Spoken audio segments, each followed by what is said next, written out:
Hey all, in this video example I want to talk about the hours field. The hours field is used to basically store open and closing hours for particular weekdays for a specific location.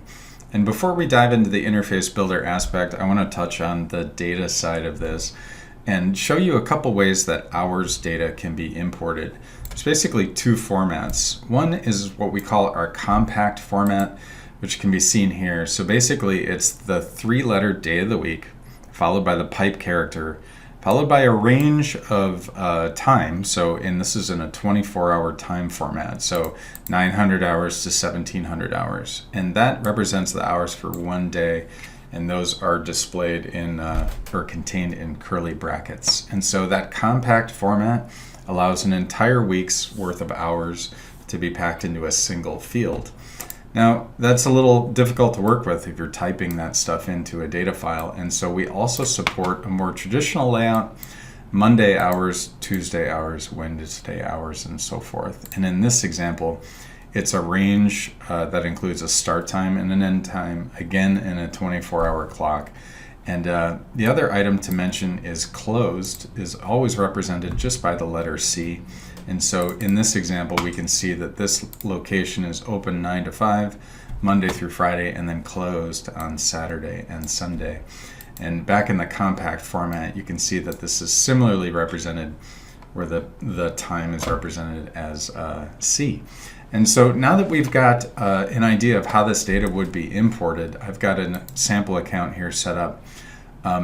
And when you come into the locations, all records, and you edit a location, you can see that the hours are displayed in this nice control that is the same data, but it shows open and closed as a toggle, and then allows you to pick the start time and end time. Now that we've got the data in the system, we're going to go into the interface builder and show how we can represent hours in the locator. And there's basically a couple ways to do it.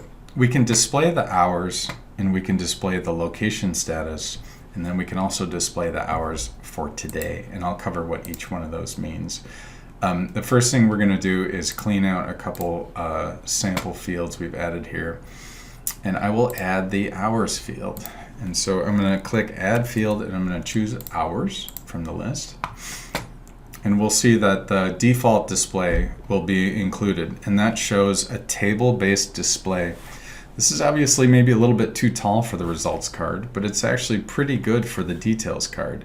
So on the details side, we might go and add the field for hours and have that full table display.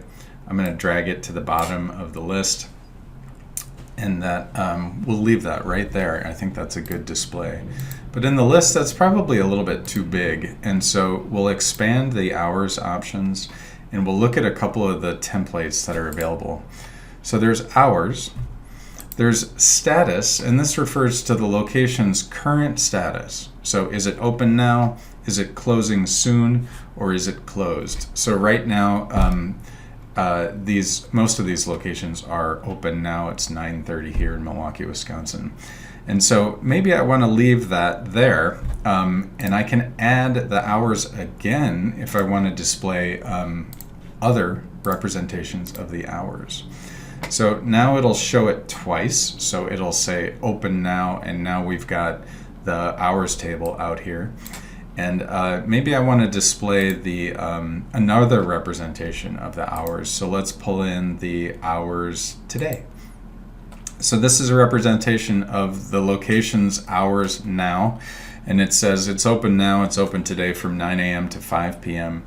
But if the location is currently closed, it'll say something like the location status will say closed, and then the hours today will say closed, opens tomorrow at 5 a.m. or opens Tuesday at 5 a.m. And so location status and hours today can be used in that way together. The other one that kind of brings it all together is this hours collapse field. And so this one includes location status, it includes today hours, and then it also includes the table of hours for this particular location. So this one won't make sense to include location status and the rest of those fields, because it really combines them all together. And so that is, I think, a good overview of how to use the hours in the results and in the details.